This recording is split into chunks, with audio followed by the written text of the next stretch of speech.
Well, hello again, guys, and here I am back on Tyneside at Whitley Park from Toronto earlier in the week, and I have to say it's an absolutely glorious morning here. It is cold.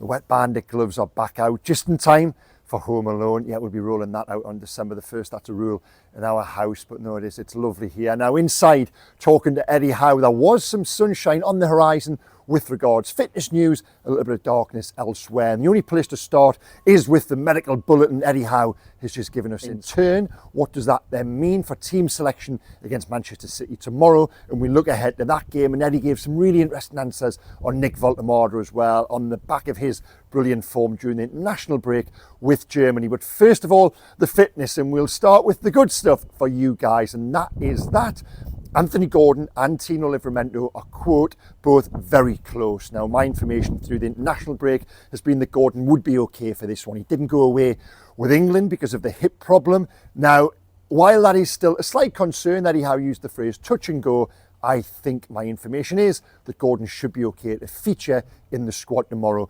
Likewise, Tino Livramento. And wow, what a timely boost that will be for Newcastle, given what Livramento can bring them in terms of taking the team upfield. Have that energy and aggression I think they're missing to be on the front foot right now. So Livramento coming back is huge. Will he start tomorrow? Well, that's another thing, and we will go through the team in just a second. But the important news is, behind the trees there during the past fortnight, he's been training, and it sounds like he'll be in the squad tomorrow. Other good news, Nick Pope, after the concussion down at Brentford, he's served his 12 days. You've then got Joe Linton as well, who picked up that injury down at Brentford.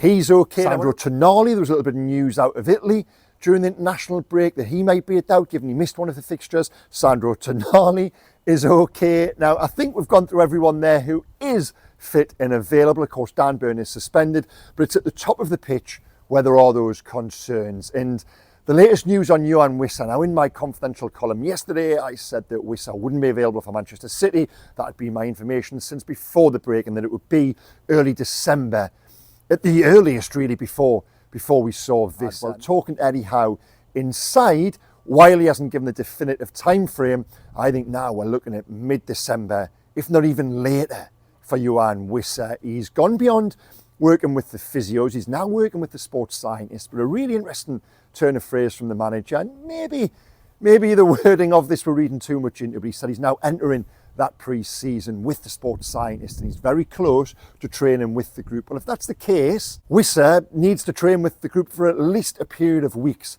before he will feature. So Yoane Wissa isn't going to be back anytime soon by the sounds of things, and that's a blow, because for everything we've explored at the top end of the pitch, Yoane Wissa coming back in was one of, if not the most obvious solution to help with that. Wissa, who's shown great promise so far this season, he's out with an ankle injury. He'll go and see a specialist on Monday.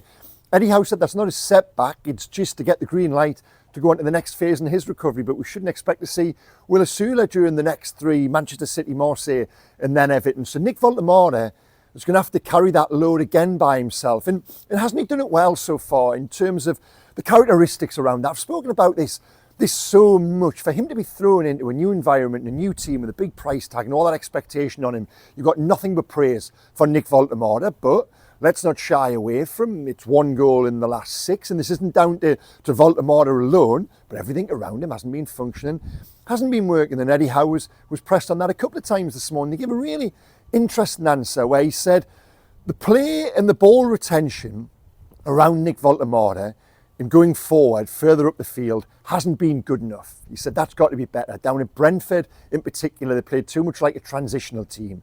They gave the ball away in important areas going forward. That speaks to the midfield. Players who are better than that. In the video post Brentford, I touched on one specific incident, wasn't it, where Sandro Tonali played a ball into Nick Woltemade, uncharacteristically for Tonali, that was wide of him, and Woltemade threw his arms in the air. Come on, give it to my feet. You're better than that, Sandro, would almost be the message back to him. And Bruno's better than that. And Eddie Howe sent that message as well today to his midfielders. You guys are better than that. Nick Woltemade deserves more and better service, be it from the midfield or be it from wide areas. So that's got to improve. But interestingly, he did also say we need more from Nick. As that focal point in the team, he's got to go and give us a little bit more. I put it to Eddie Howe that, have you watched the Germany games during the international break? Did you take any clues? Was there anything you're going to take from that and implement back here tomorrow against Manchester City, given Germany played with a 4-2-3-1 with that number 10 in Serge Gnabry around him, with the left foot on the right and the crosses and the cute little balls around the corner really we saw from Gnabry for one of the goals. He said, well, yes, he's watched those games, and while it's not possible to replicate exactly what Germany do, he did take a couple of pointers from them, and that is when the conversation then developed into the better service and knowing what Nick Woltemade needs, and they know what Nick Woltemade wants. The problem has been they just haven't given that to him in recent matches. Now, how do they do that against Manchester City? Well, if you're picking a team based on history and based on percentages, what will Howe do tomorrow? It would no doubt probably be 4-3-3, Nick Pope in goal, Kieran Trippier right back, Sven Botman, Malik Chow, Lewis Hall will come in for Dan Burn, we expect, given he's had that little bit longer now to build fitness. The midfield three of Guimaraes, Tonali, Joe Linton, and the front three of Gordon on the left, Woltemade through the middle, Murphy on the right, and that might still be the team, but we were discussing this amongst ourselves afterwards. Twice Eddie Howe just hinted at a little change of system or mixing things up. He said he spent the past 2 weeks analysing everything. He's watched an awful lot of football. It sounds to me like he's locked himself away in search of a solution. And knowing what I know of Eddie Howe, he would have left no stone unturned. He would have dedicated even every minute, every hour to finding a solution, because there are problems there. He doesn't shy away from that. It's not a case of just continuing to do the same thing and hope that everything comes good, which is why I think we will probably see that shift from the 4-3-3 tomorrow. And what will he do? Well, I think this would be the bold selection. I think this would send a message to the players in the team that sometimes enthused just trying something different. It might catch Man City unawares. I think when you guys turn up inside the stadium tomorrow, if there's a slight change in system and some personnel, might give you something new to buy into. So this is what it might be. Well, as the goalkeeper, be that Pope or Ramsdale, I don't think we're yet at the place of replacing Nick Pope, so to speak, even though one or two errors have crept in. I still think Nick Pope has done enough in terms of his shot stopping during the early weeks of the season to warrant continuation in the team. Then the back three. Go with the three centre-halves. Fabian Schär, Malik Chow and Sven Botman. Chow and Botman have the fight with Erling Haaland and let Fabian Schär play. Then go with two wing-backs. And they could potentially be Lewis Hall and Tino Livramento, which you would arguably say on Newcastle's first choice pairing at full back. A pair who, when I named my England squad for the World Cup in the States next summer, had both of those players in it. Hall and Livramento, if they are in a place to start, I think Eddie Howe will start with them. So Hall and Livramento is the two wing-backs. Into midfield. Now, three in midfield still. Yes, the midfield hasn't been playing as well as it should be, and I've spoken about this a lot, you know, that three together as a collective. Often when you think they've played well, the three of them have just played well individually. I still don't think as a unit they do operate in the way that sometimes, you know, you see the Liverpool midfield of last season, Manchester City of previous seasons. I would still tomorrow stick with those three. Tonali, of course. Bruno Guimaraes, Manchester City, home, live on the television, later kick-off. This is the sort of occasion he rises for. But also, by that token, Joe Linton. Now, based on form and what they can potentially bring, I would probably make an argument for bringing Jacob Ramsey into the team to see what he's got to use those legs to burst beyond the lines and support Nick Woltemade further forward. But Joe Linton, this is the type of occasion he does turn up for and he rises to. So that is why, if he is fit and Eddie says he's okay after the knock which forced him off down at Brentford, I would still keep Joe Linton in there, and I think the manager will too. So that would be the midfield three with a back three with two wing backs, which then leaves two positions, and that, I think, might just be Anthony Gordon off Nick Woltemade. And this was the solution I put forward as a possible when I was out in Toronto. They'd get someone around Woltemade, give him someone to bounce off, give him a 9 and a 10, a 10 and a 9 to interchange during the course of a game. Because at the moment, when Wolter's just up there by himself, he looks so isolated. The balls aren't coming into him as they should. Because of that, he then goes in search of possession. That then allows the opposition to step up, and Newcastle are penned in and just don't have the ingenuity or the craft to find a way out, or the structure even.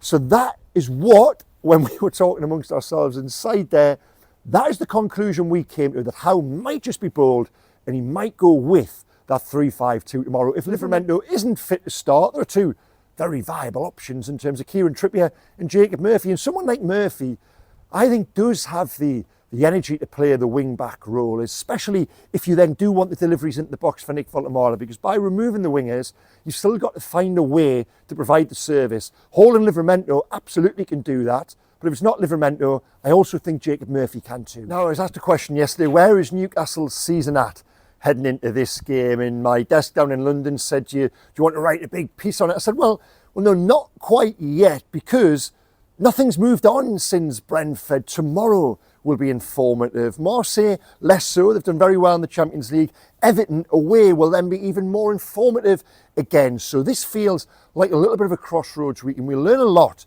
in terms of where Newcastle go from here. But what I will say is the break came at a good time. Now, when Eddie Howe spoke after the Brentford game, of course they do.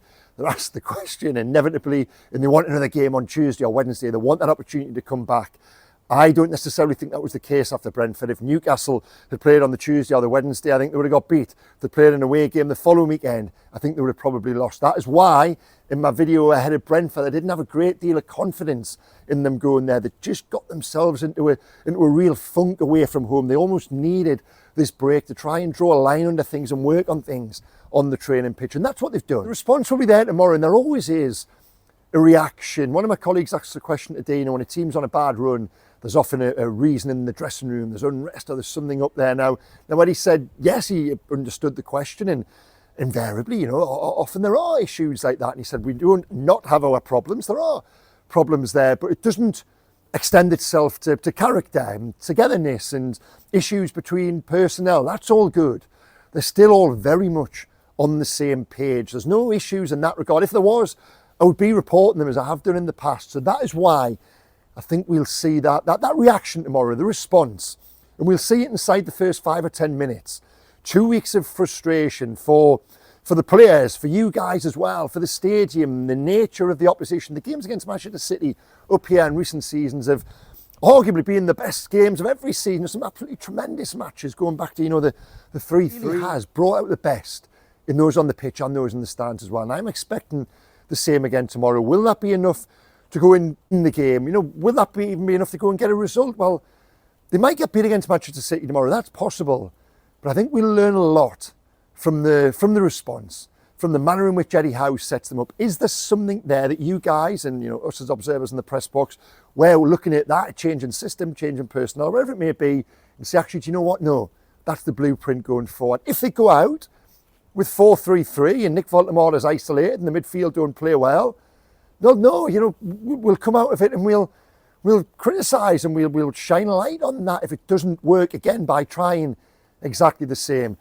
That's why I think they might just mix something up tomorrow, and that is why I'll commit to this much: a positive result for Newcastle. Now, quickly, guys, before I go, a little bit of transfer news, which is in my Newcastle Confidential column, link before the line there. It was a Q&A special this week, and one of the questions I was asked was about Elliot Anderson. What are the chances of him coming back to Newcastle in January or next summer? Well, January, close to 0. I don't think Anderson will leave Forest. But next summer, go and read the column, guys. That is going to be difficult, and there's a few reasons for that, which I do outline in there. Also, questions on Keith Smith. Now, the word on Smith, this is a story we broke, the AZ Alkmaar 19-year-old midfielder. There could be movement there. I think there's a little bit of confidence, and there's a little bit of hope that something could happen. Again, details in the column below. So, yeah, guys, I'll give you a scan of this place. It is glorious here this morning, it really is. In the comments section, please tell me, what would you do? Would it be the 5-3-2, 3-5-2, 3-4-3, 4-3-3? What would you go with? How would you find the answers?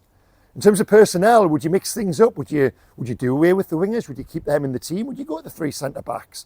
What do you do when Dan Burn comes back? With Dan Burn and Sven Botman? That was another question in Confidential. So there's loads to talk about as ever. And thankfully, we are getting back to the football tomorrow. And yeah, it doesn't come any bigger than the visit of Manchester City. So thank you so much for watching, guys. Please hit like, comment, subscribe, interact. And I'll see you from the steps of St James's Park tomorrow night. Okay, guys. Bye-bye.